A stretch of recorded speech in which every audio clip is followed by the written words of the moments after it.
Maupo tayong lahat. Secretary Dinky Soliman, Secretary Jess Robredo, napakahusay po natin mananumpalati. Si Dati Mayor din, Maxino, Assistant Secretary Camilo Goodmalin, our local Chief Executives present today, development partners, fellow workers in government, honored guests, mga minamahal ko pong kababayan, magandang umaga po sa inyo lahat. Hirap po yata sumunod kay Mayor Maxino. At tama naman yung sinasabi niya. At kung isusulat po nyo yan, kung sa inyo babasahin ko lahat ng hindi nyo nasabi dahil napaprosido kayo. At marami po tayo napupulot na aral sa inyo. Alam mo nyo kasi nung araw ako po yung congressman, talaga in a sense, parang meron kaming version nito na sinusubukan. Hindi po yung congressman na nagdidikta sa komunidad ko anong gagawin, pinupulo ko po yung ating mga yung barangay council, pinapanood ng buong komunidad at tinatanong ko sa kanila, ano ba pangunahing problema? Ano ba palagay niyo marapat na solusyon dito? At kadalasan po sila nasusunod. Of course, meron po tayong mga ibang kapitan na mahilig ko gumawa ng monumento. Ngayon, kailangan ko ng bagong barangay hall. Sabi ko, Kap, parang wala kayong patubig yata dito. At sa pakikipag-ugnayan, kadalasan naman po hindi monumento ang ginawa namin, yung kapakipakinabang doon sa mga nabubuhay. Kapag sinabing people power, ang kalimitang tumatatak sa atin ay ang marcha ng milyon-milyong Pilipino, ang mukha ng tatay ko na nakaimprenta sa dilaw na damit, ang malalaking tangke na itinutulak sa EDSA, ang mga imahen ng Armalite na may bulaklak sa dulo o madre nagro-rosaryo sa kalsada habang nakaluhod. Ngunit sabi nga po ng aking ina, ang tunay na lakas ng people power ay may ibang mukha. Hindi ito nangyayari dahil lamang naipit ka na sa isang sulok kung saan ang likod mo ay nakatulak na sa pader at tila ba wala ka ng ibang magagawa kundi ang lumaban. Higit sa pagwagayway ng mga placard, higit sa pagiging reaksyonaryo, higit sa pagiging matapang, kahandaan ang susi ng tunay na people power. Kahandaan laban sa katiwalian. Kahandaan laban sa kahirapan.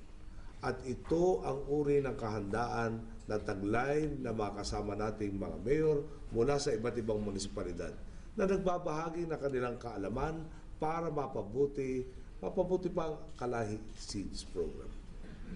Kaya naman po, hindi ko alam kung mas uunahin kong ihayag ang aking tuwa o ipaabot na agad ang aking taos-pusong pasasalamat sa mga pinunong kasama natin ngayong umaga. At hindi po ako magdadalawang isip na tawagin kayong lahat na bayani. Kung kaagapay ka ng bayan sa kaunlaran, kung inaakay mo ang mahihirap nating kababayan upang sila ay umangat, kung marangal mong ginagampanan ng iyong trabaho at hindi mo ninanakawan ang kaban ng bayan, walang duda na ikaw ay bayani.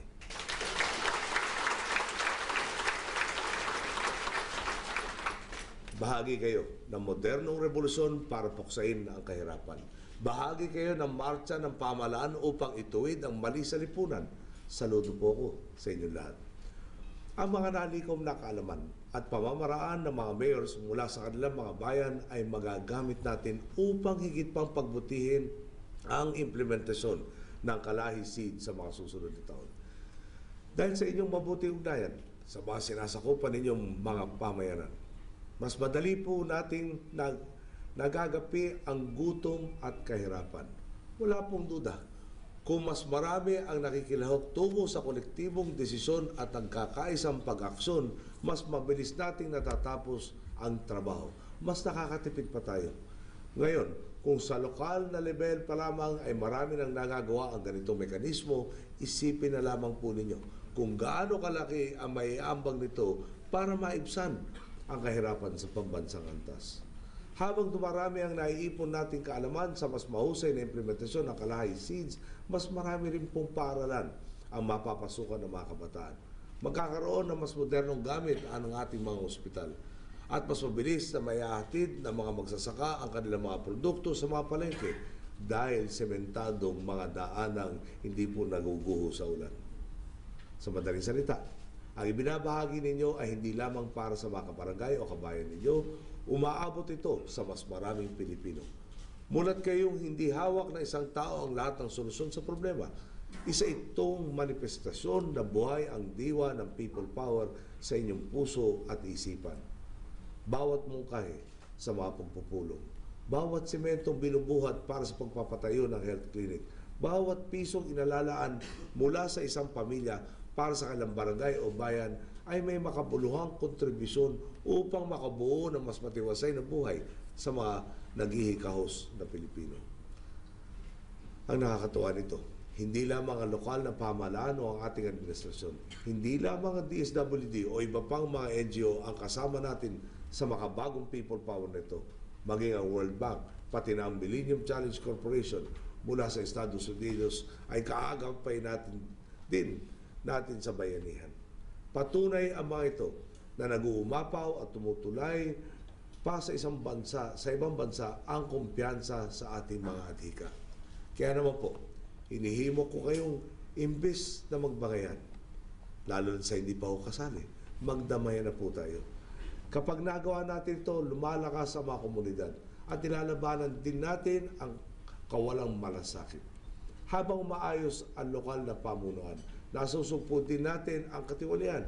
Habang kinakaharap natin ang kahirapan, natutugunan din natin ang gutom at ang kawalan ng tirahan.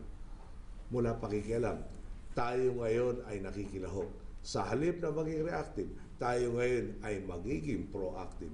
Kapit-bisig tayong kumikilos at kapit-bisig din tayong nagtatagumpay. Demokrasya mula sa korupsyon at kalayaan mula sa kahirapan. Ito ang kahulugan ng people power. Ito ang pamana ng EDSA.